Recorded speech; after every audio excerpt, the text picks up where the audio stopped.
Hi and welcome back to my channel. I'm Tony, and if you follow me you know that we've just started building this incredible kit from HPI Racing. It is the 1:10 scale venture kit, the self-build version of the Toyota Cruiser FJ. It's a crawler, and I'm very fortunate that HPI have sent me this to build, and a massive thank you again to all of the team over there, in particular Robin. So in the last session we built the front axle. We installed what will be the main steering mechanism, or the rod that connects everything up, and it was a really straightforward part of the build. And now in today's session, this was bag A. In today's session we're going to go on and do bag B, and I will also go on and do bag C, and I may even start looking at bag D, although that's quite a lot of work in that, and that's probably one of a build session in its own right. So if you've joined me today, thank you. I hope you're going to enjoy this, and in my usual fashion I'm going to reposition the camera and we'll start building. Okay, so let's just open bag B and decant the contents. This is going to be very similar in a lot of respects to what we've just done with bag A. So once I've got this unpacked, what I'm probably going to do is ask Ben to speed up the front end of this, not to bore you, and let's just move the tray over, and so that we can get to the important bit where I can build in real time. So these all look very familiar.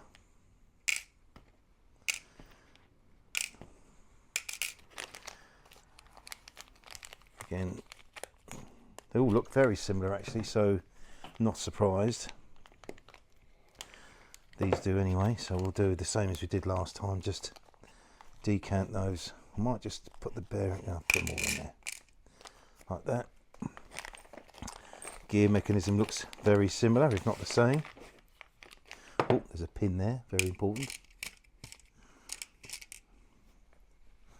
Make sure there's no pin missing out of that bag or that bag. That's another thing you should do. You should just double check that you haven't accidentally discarded any of the vital parts that we're going to need. Gears, the larger bearings, put that in there. Oops, it's a gear. A couple of little bearings there like that, and there's that little E-clip that's in there. Again, just making sure there's nothing in the bag before I put that in the trash.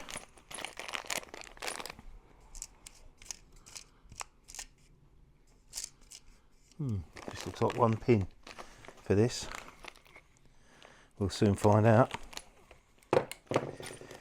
And similar again, components to what we had before. No, it looks like there should be two pins, so better go off and find that in one of these bags somewhere. It's on my mat somewhere, it's rolled away. Got these two axle weights again, got them to one side. And then we've got the various plastic parts to form the casing for the axle.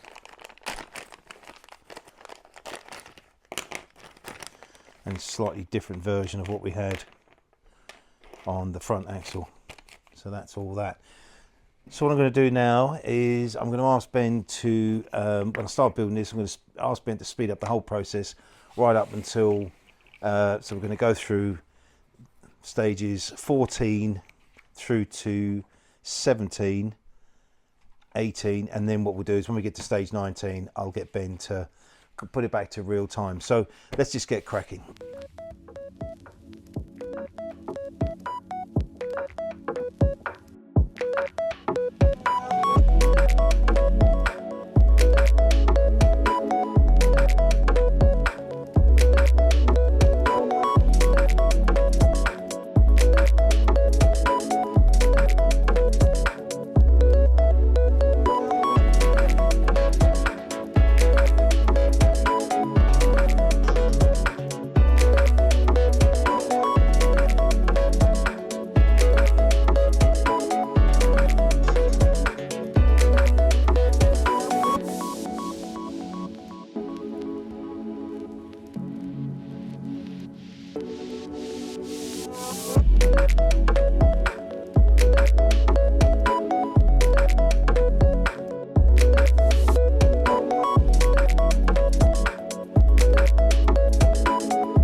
Okay, so the main difference really between the front and the rear is obviously the front's got the steering system attached to it, and the rear doesn't. That's really the only difference. But I just thought I'd show you this part here. So I've done this side.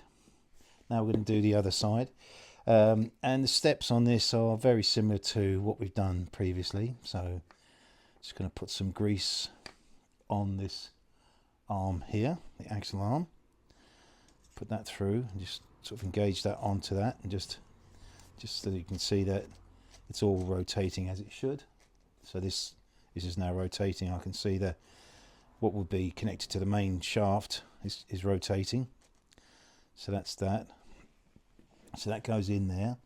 Then we have the last of our ball bearings. Slides over that shaft like that. And then you have this collar, or if you like sleeve. The only difference is that there's a sort of slight scallop on the, I don't know if you can see that on the camera, but there's a sort of slight scallop here that needs to be facing, according to the instructions as you're doing it, it needs to be facing, sort of pointing towards you up here.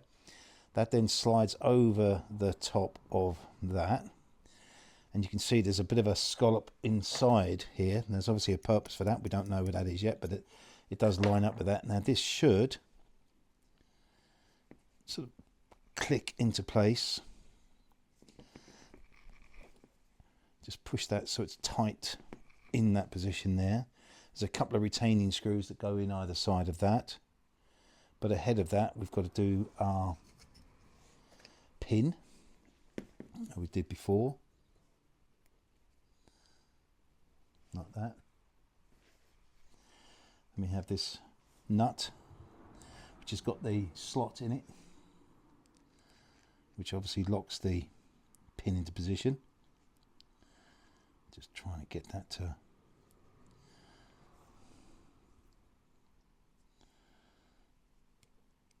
It does fit. There it goes. Just, you know when it's connected, because it's just got that really satisfying sort of sound.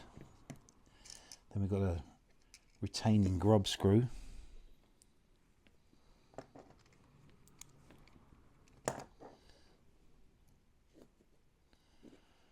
Which needs a 1.5mm Allen key, or Allen driver if you like. This will require thread locking. Just hold that with my finger as I wind that grub screw in and get it down nice and tight.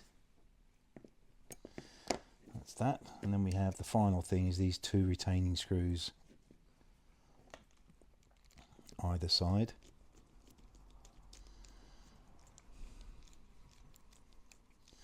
No thread locker on these because it's plastic to plastic, and you should never use thread locker on that because it does have a degrading effect on the plastic.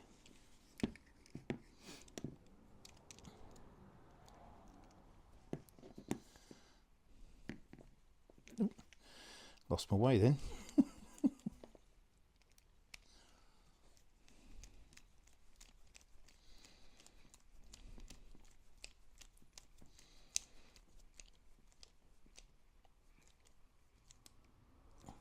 Don't over tighten. You just want to. It feels right when you tighten it, so don't try and over tighten it. So that's that. That's the what is effectively the rear axle. So let's now go and have a look at bag C. Okay, so bag C. As you can see, the parts tray is empty. Nothing left over. So let's just get everything out that we need. Bag C.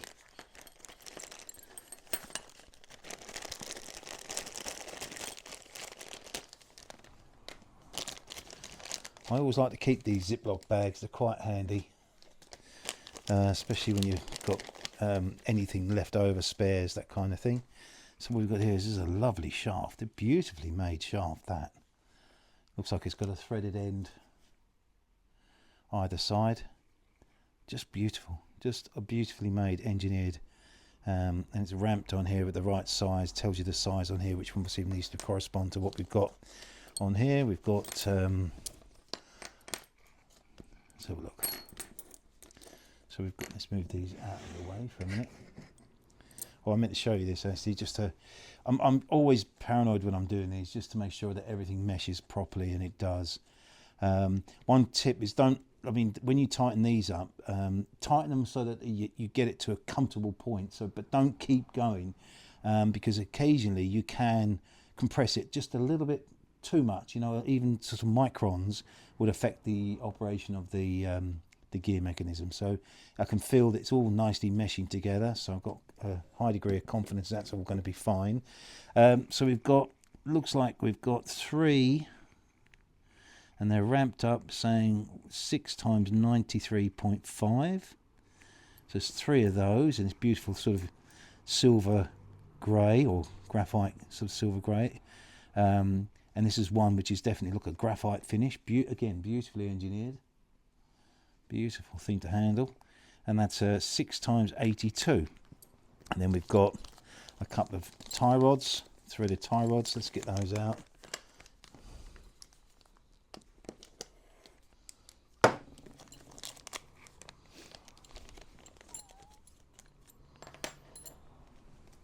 And then we've got all these sort of connectors.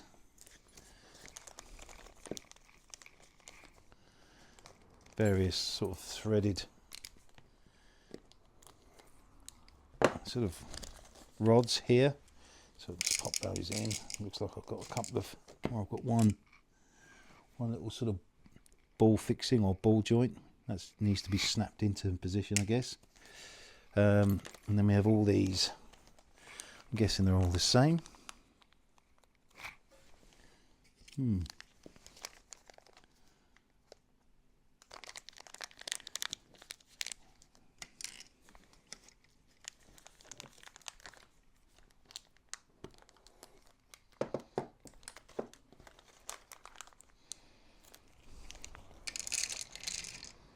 Pop those in that tray like that. And that's it. The only thing is, looks like I've only got one of these. I think I'm going to need more of those, so I'm just going to go and check and see if there's another bag. Okay, so I found all the little ball fixings, these little fixings that go inside these links. Now there are 2 of these, this type here, which is it's got a bit of an angle to it. I don't know if you can see that or pick that up on the camera. It's got a bit of an angle to it. So make sure that you keep those separate, because they're going to go into, I believe that they'll end up going into this graphite rod. I'm pretty sure that would make sense. But we'll put that to one side for now. And then we have all these threaded rods here, these little threaded connectors. And they need to go inside each one of these. And how I'm going to do this, I'm going to start off by hand, just to get it started.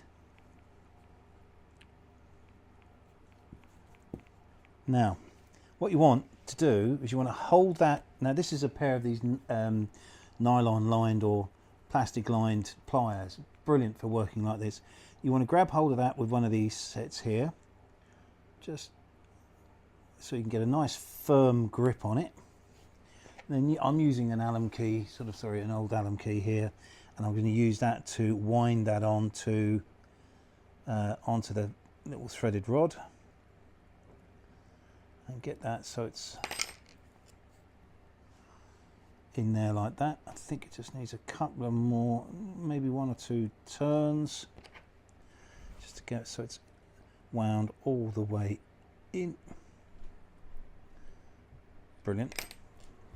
And that will eventually thread onto this rod here, this shaft.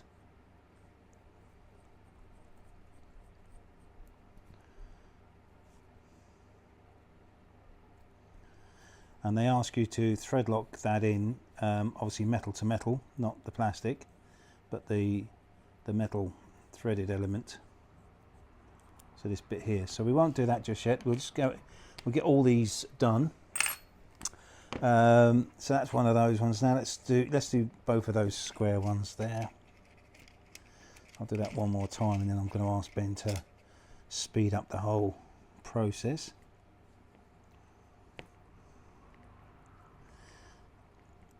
Even though this is a smaller scale than I'm used to working with, it's actually not that fiddly at all. Sorry, I just took that out of camera shot. So I'm just holding that with a firm grip and just winding that on. Oops. If you're to do this with a, right, that's gone a little bit wonky. If you were to do this with a pair of metal pliers, you would damage the thread on this rod here. So that's why I use these nylon lined. They're really, really good. I've got a couple of these different sizes. This is the smaller of the two that I've got.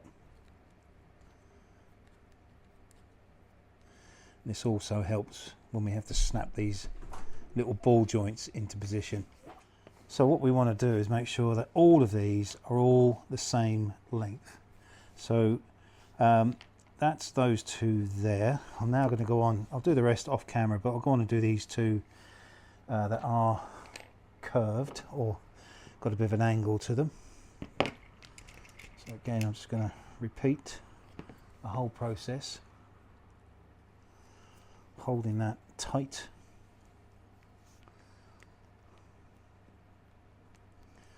Just hand wind that on to start with.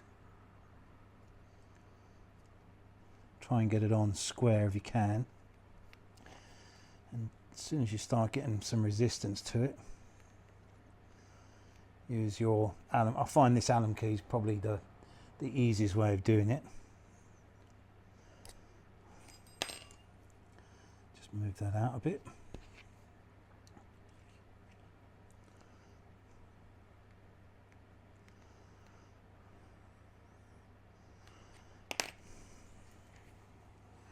Perfect. One more of these. And then what I'll do is I'll go on and do the rest of these off camera, and we'll come back and we'll do a couple of the rods. And then we'll see where we go from there.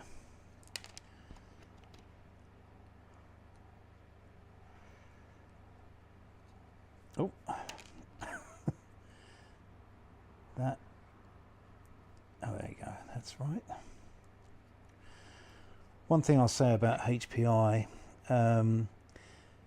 I'd say that one of the key things for me for HPI, if there's any issues with your kit, and I found that with the Baja, they're so quick to react. The customer services are amazing. I will ask Ben if possible to put a link to that, to their contact details. So if you bought one of these kits or any HPI kit and you've got any issues with it whatsoever, I'm struggling with this for some reason, sorry. If you contact them, they're so good to respond. They really are brilliant. And they'll do everything they can to deal with your query. Or indeed, if you ever had an issue with missing parts or anything like that, they're so quick to react. And I will struggle with this. I'll just move that out. That's what I'm saying. This is not really good viewing material, so I'll just make sure that's the same length. And it is. So what I'll do is I'll go on and I'll do all these off camera, and then we'll come back and we'll put a few of the rods together, and then we'll move on from there. Otherwise it would be really tedious. So that's all 11 of those done. Both of those are done, so 13 in all. Now we've got 3 different types of rods here. We'll do these, and there's more to do, but I'm not going to do all of this on camera. So we'll do one of these to start with. Very simply, these just thread into there, but it does ask us to add some thread locker. So I'm just going to put a bit of thread locker in a dish. Makes life a little bit easier. Just going to just dip that and bring that over so you can see what I'm doing. And that just threads into that rod. Just clean off that thread locker. Just winds that in like so. And I'm just going to use my Allen key just to tighten that up nice and tight. What we want to make sure is that when we put the opposite one in, it aligns as. Now what we want to do is make sure there's a flat side on there. I don't know if you can see that on the camera. Little flat side. Just make sure that that is lined up, so it's in line with that. What you don't want to do is turn that so it's 90 degrees to that. I'm just looking at what it asks you to do in the instructions, and that is exactly what it asks you to do. We do exactly the same on this side. These are the straight ones, are they? Just double checking. No, we've got a bent, we've got a curved one this side. Good job, I checked. So making sure that that is right. Yes, it is. So we've got one straight and one angled one. So just wind that in.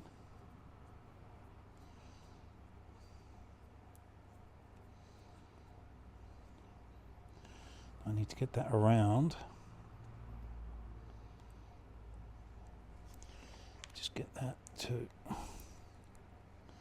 and it should point up. Actually, that's fine. That's fine. I can get that. So I've got the flat side there and the flat side this end as well, lined up. Thread locker on. That's pointing up. I don't know if you can see that. This is pointing up, and that's in line. So we need to do 2 of those.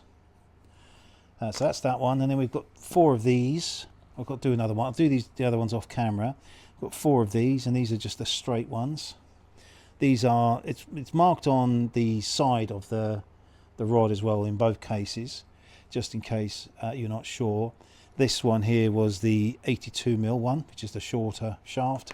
This is the longer one, which is the 93.5, but it's actually marked on the shaft as well as indicated in the instruction manual. So you shouldn't have any issues whatsoever. And again, we're just going to go with the flat side aligned.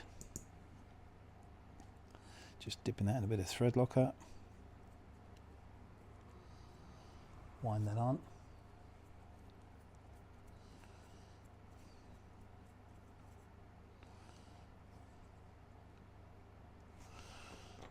Try and get that to come round. Just doing this by eye, but that's about right. Maybe just come off a tad. Perfect. Just do the other end. Now once these are done, I'm just going to put these away because they're not needed at this stage. So I'll just put these out of the way so I don't lose anything. Again, just bringing that round so that it's in line with the flat side of the end here. Just got to maybe just unwind that a tad. Don't know my own strength. Right, so that's that. Just looking at them here, making sure that they're aligned on here and in line along there, so like that. So there's 4 of those to do, and the other type of rod we've got is 2 of these, and these ones here, these are the ones that you just thread on to this. No need for thread locker or anything like that on these.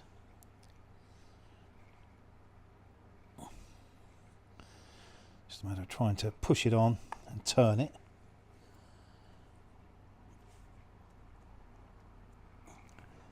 Try this end. Even though I've got the heating on in my workshop, it is so cold. My hands are so cold. I'm struggling to hold things.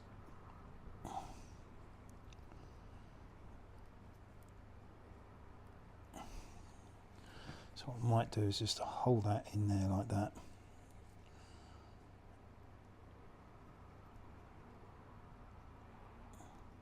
And just try and wind that in. It's not working either. So we'll start again. Make yourself a cup of tea while I'm struggling here. I might be tempted to warm these up a bit. Put a bit of warm air on them. Alright, that's it, I think.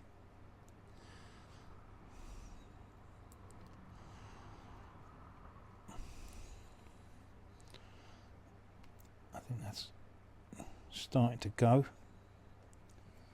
So I'm going to hold that as I normally do with my pliers and use my Allen key here just to help me rotate that around onto the shaft. It's going a bit. You find if it goes off track a little bit, just put a bit of pressure on it. I'm just going to try and get the flat end. There we go. Just you can bend it back round into line so it goes on square.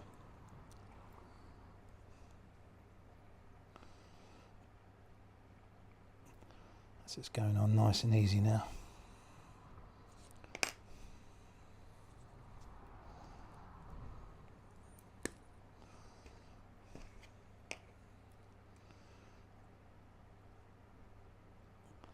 And I guess it just goes all the way to the end.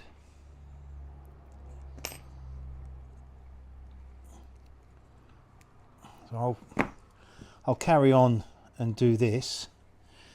I'll do all of these off camera, and then we'll come back and we'll snap these little ball joints in place after I've finished all these.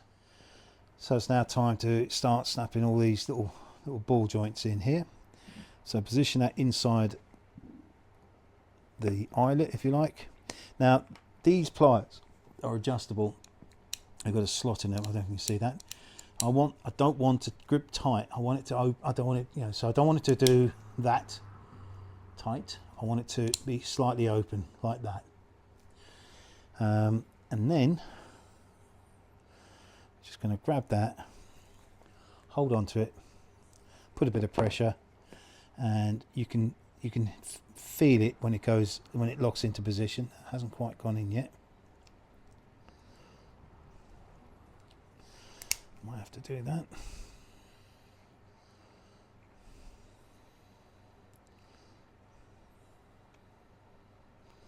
There we go. Now it's in there now. And just to double check, it's doing its thing. It's flexing as it should. So that's that. Just do the other side.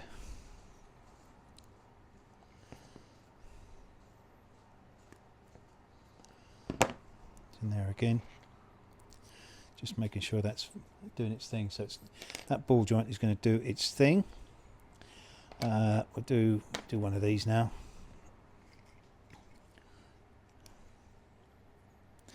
And then, as I said, what we'll do is once I've got all of these done,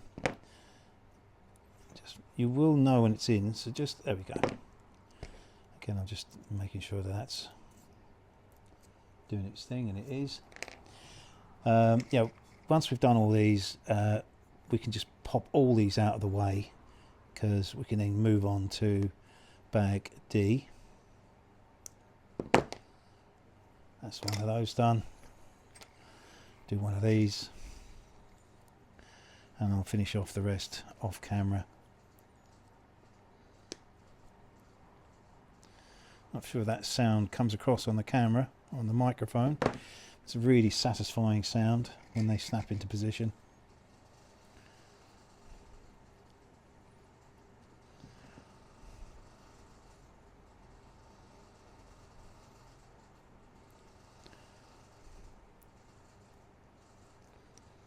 That's that one.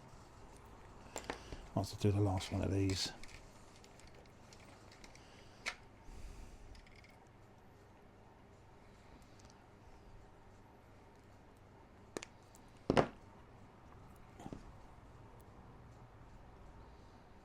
Perfect.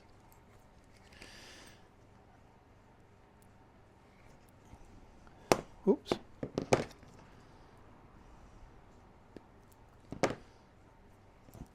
Sometimes it just needs another little bit of a, there we go. Once it's in, it's in. Again, just making sure that that's in, doing its thing, and it is. So that's it. I'll finish off the other tie rods and I'll come back to camera.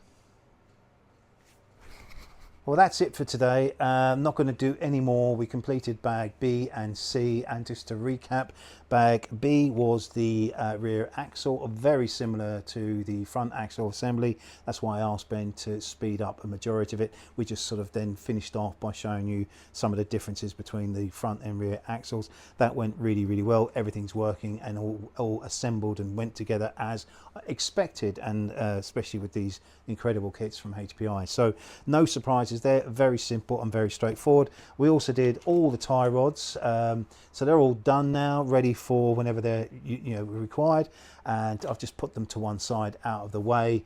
And really, oh, look at that, another one, an empty parts tray. That's always a good sign, nothing left over. So I had a quick peek into bag D, and it's involved. There's no question about it. There's a lot in this bag to assemble and build, and some sort of semi or complicated parts.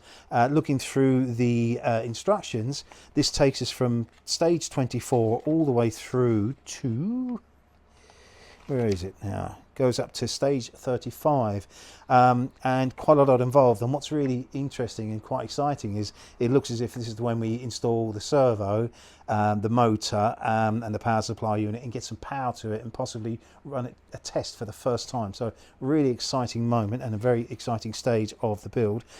Still a long way to go. We've still got bags and bags and bags to go through, and slowly but surely we'll start seeing this beautiful kit come together. And just to recap, it is the self-build version, the 1:10 scale version of the Venture, the Toyota FG Cruiser or Crawler.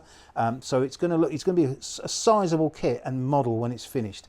Anyway, I hope you've enjoyed today, and thank you if you've joined me.